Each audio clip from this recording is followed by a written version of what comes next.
Hello BookTube, welcome or welcome back to my channel. My name is Anne Novella and normally I speak mostly about translated fiction, but this week is slightly different. I only read 2 or 3 translated books and all the rest was in English and so easy for you guys to find. The first book I came across by accident. It was Heresy by Melissa Lenhardt. I consumed it via Audible. I wouldn't advise it to do the same, although the narration was excellent, absolutely excellent, but the build-up of the book is too complicated. So if you're interested in reading it, buy the book or lend the book in the library. So Heresy is about a gang that existed in the United States around 1870, just after the Civil War, and it was a female gang. They robbed banks and stagecoaches. They were the most successful gang ever because they were never caught. So how was that possible? Well, because they were women. No one wanted to admit that they were robbed by women. So they said it was another gang. And even the newspapers, although they knew the gang was female, they refused to say that they were women. That's why they were never caught. It was a very interesting read. It was very interesting to see how people reacted to the fact that they were women. So I gave it 4 stars though. Then I read an essay by Hannah Arendt, The Freedom to be Free. I've read this in Dutch, but it was really interesting. It's how fighting for freedom can work, but sometimes you can achieve the opposite. And she compares the American Revolution to the French Revolution. I have to read it a second time or a third time to really grasp what she's saying, but I will absolutely do so. The first translated fiction book that I read this week was Double Portrait by Agneta Pleijel. Agneta Pleijel is from Sweden. This one will be translated in English and it comes out sometime next year. It's a novel about Agatha Christie and Oskar Kokoschka. They met each other in the latter part of their lives. The grandson of Agatha Christie wanted to make a portrait, wanted to commission a portrait of Agatha Christie, and he asked Oskar Kokoschka if he wanted to do it. He was already in his late 80s, and this book is about the 6 sittings that Agatha Christie did for the painting. Agatha Christie was very interested in the person Alma Mahler. Oskar Kokoschkin had a long-time relationship with Alma Mahler, and they talked a lot about her and about their lives, and it was mostly Kokoschkin who spoke. And it was an interesting read. Although I was constantly thinking if my favorite Dutch author, Connie Palmen, would have tackled this, this would be a masterpiece. This is, for me, a 4-star read, but it was really entertaining and I read it in one sitting. Double Portrait by Agneta Pleijel. It will come out in English in beginning of 2023. And then we had Nieces, also coming out beginning of next year. Aurora Venturini is Argentinian author, female author, who only was discovered in the latter part of her life. She mostly self-published or with very small publishers. And suddenly she wrote the novel The Nieces. This is the Dutch version, but I'm told it's coming out in January next year in English by Aurora Venturini. So this is a really good book. I love the cover too. I really love it, the colors and everything. So this is the story about two nieces. One is handicapped and the other has difficulty learning, but she really, really tries hard to learn, to read, to write, to understand the world. But they both live in a horrible family with a lot of abuse and a lot of violence and sexual abuse. But still, the force of the main character is so strong. Yuna, she's named, and they live in La Plata, a city close to Buenos Aires.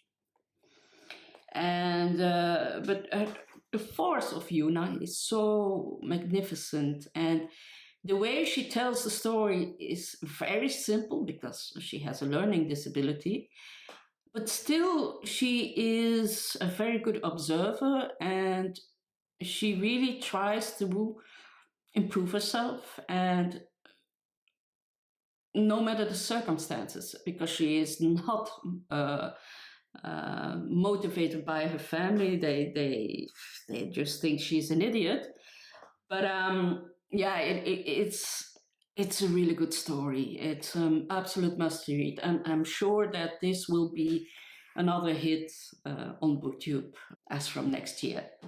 Then, oh yes, this book is translated from the Dutch. I read it in Dutch because, of course, it's translated as The Sisters of Auschwitz, the true story of two Jewish sisters' resistance in the heart of Nazi territory. So this is my copy. It's called the Tokenist. Tokenist is the house where they were captured. Two sisters, Jewish sisters, Jannie and Lien, and they have always been very engaged, very politically engaged. So they helped a lot of people with the Spanish Civil War. And at a certain point, then Holland is invaded by the Germans, and one of the two sisters is married to a young German guy who is a musician, and he really don't want to get involved with the Germans. He doesn't want to become a German soldier, so he has to hide.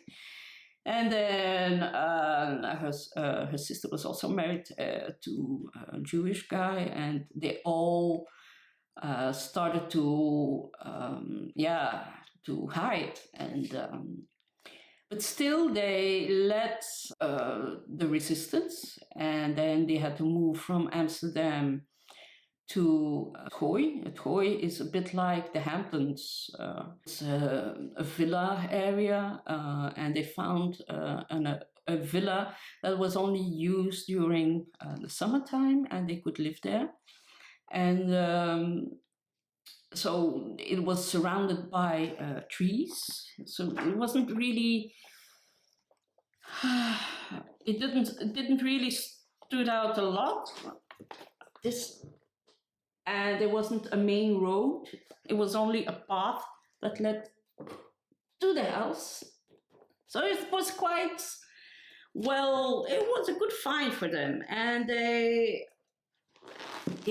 because it was a big house, so they were asked to also shelter other people, which they did.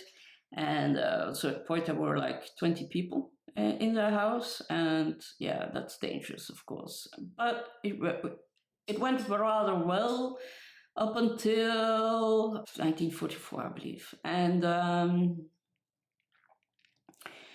they were captured and they were sent to Auschwitz. And the two sisters could remain together, luckily. And there they met Anne Frank and her sister. And they tried to survive as much as possible. And they tell the story of what happened to the Frank sisters. And it was it's an amazing read. Luckily, those two girls survived. They came back and they lived a long and happy life. And happy. This book is amazing. It's very, very well written. For me, it's a 5-star read. This was it blew me away. It was really interesting. And you have to know that in the Netherlands, 75% of the Jews were transported. In France, that was 25%. In Belgium, it was almost 30%. Why the rate was so high in the Netherlands, I don't know. There were a couple of men that were really devoted to the task of finding Jewish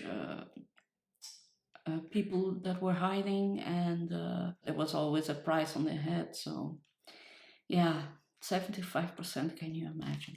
Then the next book I read was also on Audible. I might regret this. Essays, Drawings, Vulnerabilities and Other Stuff by Abbi Jacobsen. It popped up on my audiobook. I could read it for free, so I could listen to it for free, so I did. Was okay. Fun, but okay. Lighthearted. It wasn't very, very... There weren't very deep insights. And then also a translated fiction, but beautiful, absolutely beautiful. It's available in English. I read it in Dutch, of course. It's called Vier Soldaten by the French author Hubert Mignarelli. This is the story about 4 friends who are in the Russian army, and the year is 1919. So it's still the Russian Revolution, and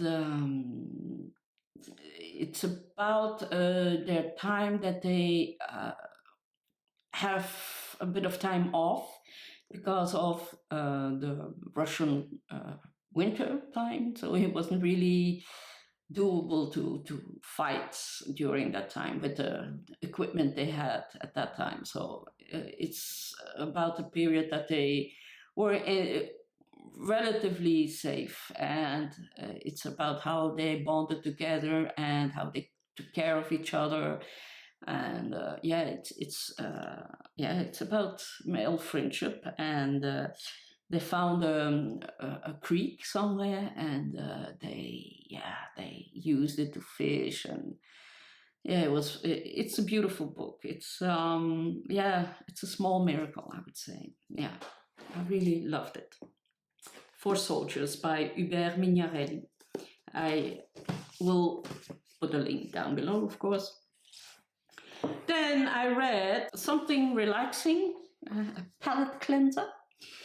What Happened to the Bennetts by Lisa Scottoline. I didn't know this author, and I rather enjoyed this. I gave it 4 stars. So it's about a family. Jason Bennett is driving his family home because the daughter had a baseball practice or a tournament.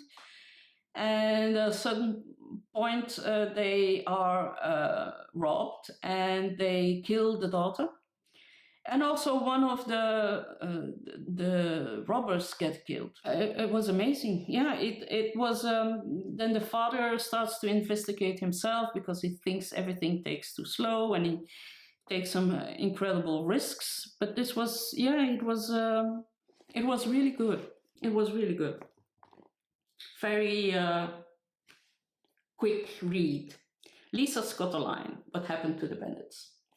Then I read this one. I saw it on Lindy Magpie's Read, and I could find it for €2, so I did buy it. Sorry, I scratched. That's one of my tics. I have tics. I'm sorry. I'm ADHD, so I have tics. So, Sex Variant Woman, The Life of Janet Howard Foster. I never heard of the lady but I'm told that she's very well known in the States. Janet Howard Foster was to lesbianism in the mid-20th century what authors such as Gore Vidal and James Baldwin were to gay men. The first librarian at the famed Kinsey Institute for Sex Research. Foster unapologetically blew the lid of Cold War sexual repression in 1956 with her sex variant Women in Literature, the first ever study of homosexuals, bisexuals, and cross-dressing characters appearing in more than 300 works from ancient times to the present. Really interesting. If you are a book lover like me, read this one. It's written by Joanne Passet, Sex Variant Woman, The Life of Janet Howard Foster. Then what else did I read? I read a lot. Oh, I had so much fun with this one. I bought it for €1. Carrie Fisher's Wishful Drinking. This woman was remarkable. Absolutely remarkable, very funny. Carrie Fisher is, of course, known for her acting, and also I didn't know she was also a best-selling writer. Both of her books were famous movies, and which one was Postcards from the Edge, which was written by her. I didn't know that. I remember the movie though. You know, the way she looks at her life, a tragic life, and the humor and the wit she talks about her life, and it was well written and short.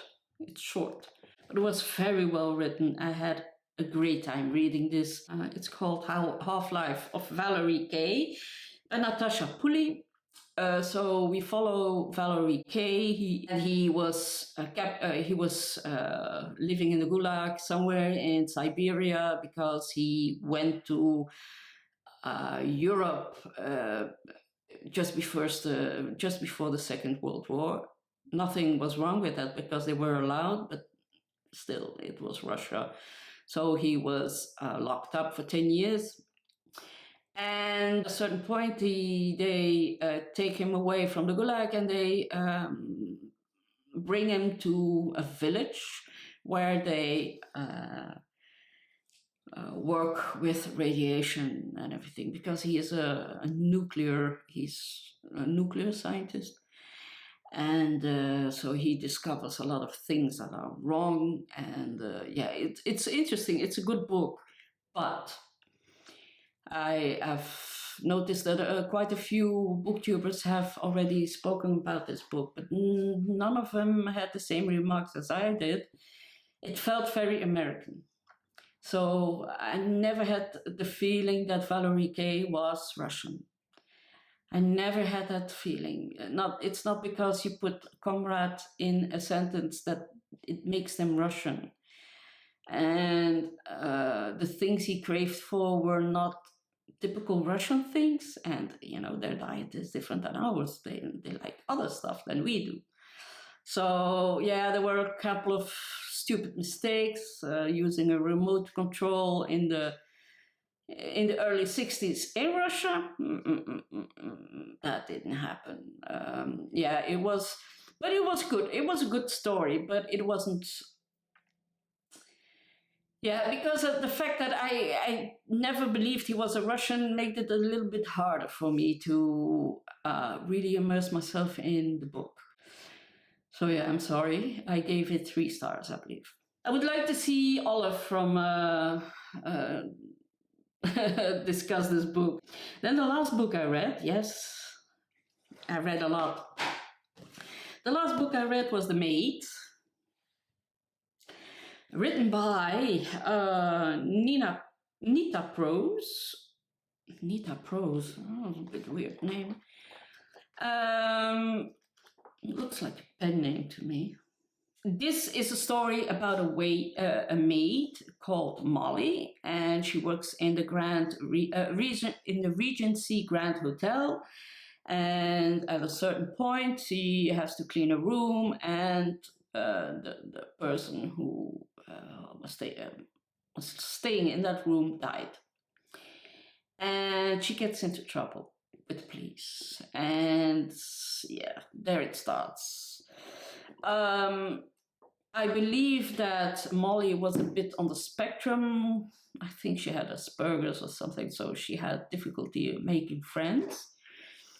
But yeah, it was not bad. It was very entertaining to read. There were quite a few mistakes, but nevertheless, an okay read. It was okay. It's a comfy read.